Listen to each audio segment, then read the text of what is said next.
Bem-vindos, irmãos, a mais um programa Passo a Passo com Jesus. Hoje, aqui da Terra Santa, da Terra da Promessa, da Terra amada por Deus, nós queremos saudar todos aqueles que no Brasil e em Portugal nos acompanham através do sistema Canção Nova. Para si, em especial, nós estamos aqui a fazer esta caminhada, que queremos que seja também intensa para si. A Igreja hoje proporciona-nos viver o primeiro domingo da Quaresma. Esta caminhada de 5 semanas que nós iremos ter até chegar à Páscoa de Jesus, em que Ele, de uma forma intensiva, se dá por amor a cada um de nós, para a nossa redenção. Hoje, a Igreja está aqui, juntamente com cada um de vós, neste deserto da Judeia. Vivemos esta mesma experiência que Jesus viveu depois de ter sido, quase que diria, empurrado do Rio Jordão, do seu momento de batismo, para ter este momento de prova, este momento de encontro consigo mesmo. É momento para nós nos podermos perguntar o que é que o deserto significa na Sagrada Escritura, mas hoje significa para cada um de nós. Porque o deserto é carregado de intensidade. É uma intensidade que nos impele também a cada um de nós, que nos empurra a cada um de nós a entrarmos dentro desta mesma caminhada de Jesus. O deserto, podemos ter esta consciência de que não é uma morada permanente. Onde está essa morada permanente? Diz-nos São Paulo que a nossa pátria está nos céus. É para lá que nós nos devemos encaminhar. Mas esse caminho faz-se, tal como o povo de Israel, através do deserto. Esse caminho faz-se, tal como Elias, através de um momento também de interioridade. Para escutar o quê? Diz-nos a Sagrada Escritura. O silêncio da voz de Deus. É verdade. Deus fala-nos no silêncio.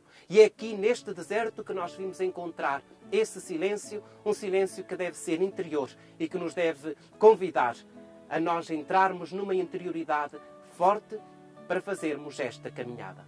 Mas o deserto é também sinal de uma certa privação, de nós percebermos que se não encontrarmos verdadeiro um caminho, nós nunca conseguiremos chegar até à verdadeira Páscoa, até à verdadeira libertação.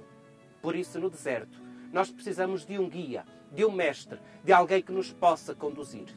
Hoje, neste primeiro domingo da Quaresma, o Senhor quer ser para nós esse guia, esse mestre, Ele que nos quer conduzir através do deserto da nossa vida até à verdadeira pátria, que é a sua ressurreição e que é o seu amor por cada um de nós. Peço-vos agora, irmãos, que no passo a passo com Jesus e vamos ao encontro dessa mesma realização da nossa vida, da realização da nossa fé e encontremos em Jesus Cristo o verdadeiro guia que nos conduz.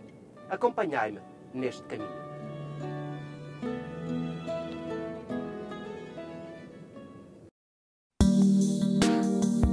Temperaturas extremas, solo rochoso, clima extremamente seco. São estas algumas características de um ecossistema muito peculiar, o deserto. Poucas plantas e animais puderam se adaptar a essas condições. De fato, este ambiente está entre os mais adversos para se viver. Em Israel, se encontra 2 desertos, o de Negev e o de Judá. Juntos, eles ocupam uma área de 13.000 quilômetros, cerca de 55% do território, e se estende do centro até o sul do país. Chove muito pouco, entre 10 e 40 dias de chuva no ano, e a precipitação média depende da região, varia entre 20 e 300 milímetros anuais. O solo e o relevo podem variar muito. Encontra-se planaltos, colinas, montanhas, cânions e depressões, áreas rochosas, outras arenosas e algumas outras férteis exploradas para a agricultura. A combinação desses elementos naturais cria cenário de beleza particular e misteriosa. Não obstante todos os desafios, sabe-se que populações nômades já habitaram nessas regiões há mais de 4.000 anos. Vários episódios narrados na Bíblia aconteceram nesses desertos. A travessia do povo de Israel quando fugiu do Egito, o rei Davi quando escapou da perseguição do rei Saul, até as tentações sofridas por Jesus. Atualmente vivem nessas regiões cerca de 650.000 habitantes de Israel, menos de 10% da população. Destes, cerca de 80% são judeus, enquanto 20% são árabes beduínos. No século IV, durante o Império Bizantino, mais de 70 mosteiros abrigaram milhares de monges que se instalaram nesses desertos para buscar o silêncio e a união com Deus. A herança histórica e as particularidades naturais do deserto o tornaram um símbolo e uma fonte espiritual para povos de diferentes culturas. Em seguida, o Espírito impeliu para o deserto e ficou no deserto 40 dias. Era tentado por Satanás. Estava entre as feras e os anjos serviam-no. Esta é a primeira parte do nosso Evangelho de hoje. É interessante nós vermos que o texto começa a dizer em seguida. Mas em seguida de quê? Nós vemos que aquele que impele, aquele que empurra Jesus para o deserto é o Espírito Santo. Imediatamente antes nós tivemos este encontro de Jesus com o Pai e com o Espírito Santo no Rio Jordão. Lá, Jesus é proclamado como o Filho de Deus. E é este batismo que empurra Jesus para ter esta experiência de deserto. É curioso, estando aqui na Terra Santa, que os próprios franciscanos, no dia em que se celebra o batismo, imediatamente que saem do batismo, dirigem-se para o Monte das Tentações. E ali no Monte das Tentações, onde Jesus começa a ter esta experiência. Aqui neste mesmo lugar, como já tivemos a oportunidade de vos mostrar, é aqui que Jesus faz esta caminhada de deserto. Já tivemos a oportunidade para pensar um pouquinho do que é que significa o deserto na nossa vida.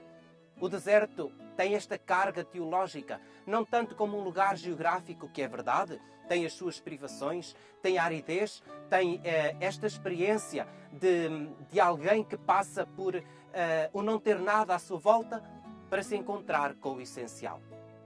É aqui então no deserto que Jesus também vem fazer esta mesma experiência.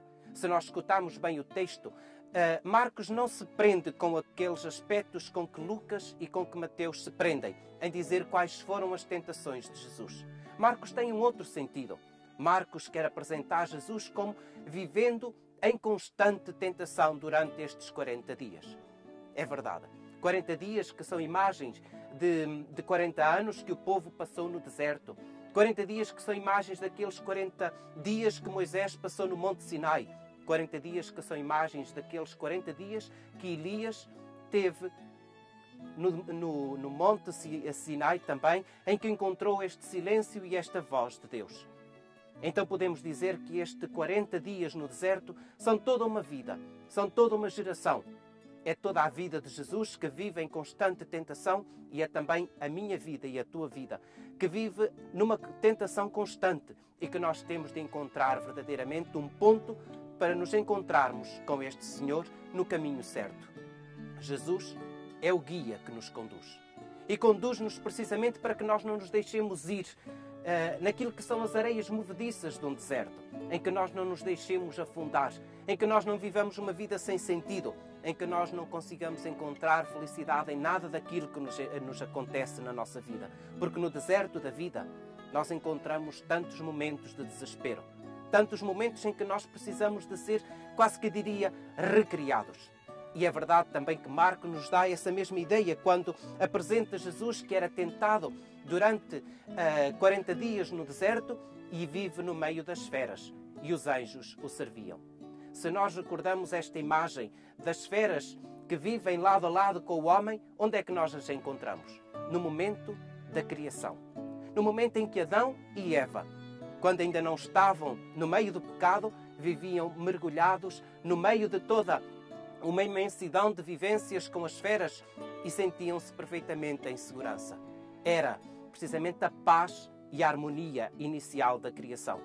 Então estas tentações do Senhor Jesus, aqui descritas no Evangelho de Marcos, ao nos apresentarem estas feras a viverem ao lado de Jesus e Jesus a ser alimentado pelos anjos, querem nos levar precisamente até este momento de uma harmonia que nós tínhamos ou que nós podemos conseguir ainda quando nos encontramos guiados pelo Senhor. Que nós nos conseguimos encontrar quando nós nos deixamos abandonar sem pretensões nenhumas nas mãos de Deus. Simplesmente quando Adão e Eva se deixaram envolver por aquela serpente que trazia consigo o pecado, é que eles perderam essa capacidade de viver em harmonia com toda a criação e com todos os homens. Então, neste primeiro domingo da Quaresma, o Senhor convida-nos a fazer esta caminhada, de deixarmos para trás tudo aquilo que sejam as nossas pretensões de sermos maiores do que aquilo que nós devemos ser. Todas aquelas pretensões de sermos os deuses de nós próprios, para irmos ao encontro da nossa paz interior, da nossa harmonia com a criação e do nosso encontro pessoal com Deus. O texto continua dizendo: depois de João ter sido preso, Jesus foi para a Galileia e proclamava o Evangelho de Deus, dizendo: completou-se o tempo e o reino de Deus está próximo. Arrependei-vos e acreditai no Evangelho. É precisamente depois deste deserto que Jesus é envolvido no momento da sua vida pública. É aqui que ele então se dirige para a Galileia e começa a anunciar aquele que é o reino de Deus. Há 3 domingos atrás escutámos precisamente este mesmo texto, mas é importante nós, neste contexto de Quaresma, voltarmos a refletir sobre aquilo que este texto nos pode dizer. Antes de mais nada, diz que Jesus vai para a Galileia depois de João ter sido preso. Isto recorda-nos precisamente que Jesus, daqui a algumas semanas, quando chegarmos à Páscoa, também ele vai ser preso. Também ele vai ter esta mesma experiência de ser rejeitado e ser entregue para depois ser morto. E Jesus faz quase que este antecipar da sua própria vida. Apresenta João como aquele que é preso. E depois o que é que faz? Começa a anunciar. Eu dizia-vos há algumas semanas atrás e hoje volto a dizer que Jesus anuncia qualquer coisa que já traz feito. Não qualquer coisa que ele inventa. Não se anuncia a si mesmo, mas anuncia aquilo que traz de Deus sem o reformular. E o que é? O reino de Deus. Depois, sim, é que ele apresenta quase que 2 condições para encontrar ou para acolher esse reino de Deus. Quais são essas condições? Convertei-vos e acreditai.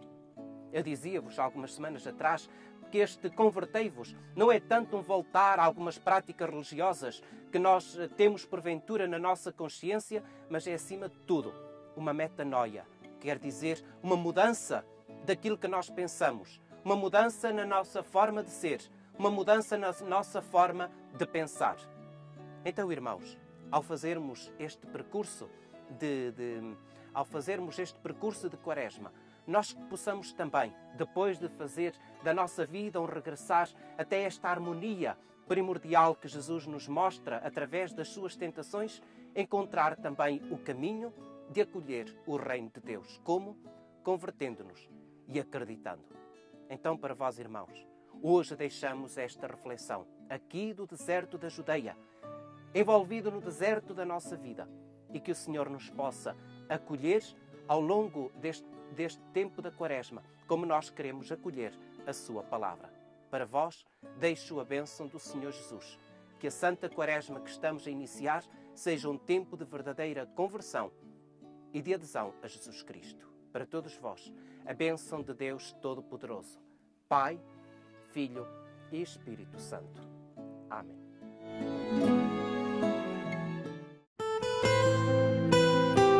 O Christian Media Center tem a missão de levar ao mundo a mensagem da Terra Santa, a terra do Quinto Evangelho. Transmissões, reportagens, notícias, documentários, atualidade da Igreja e da vida cotidiana dos cristãos da Terra Santa. Você pode nos ajudar nesta missão, fazer conhecer e difundir a mensagem da Terra Santa. Ajude-nos. Visite o nosso site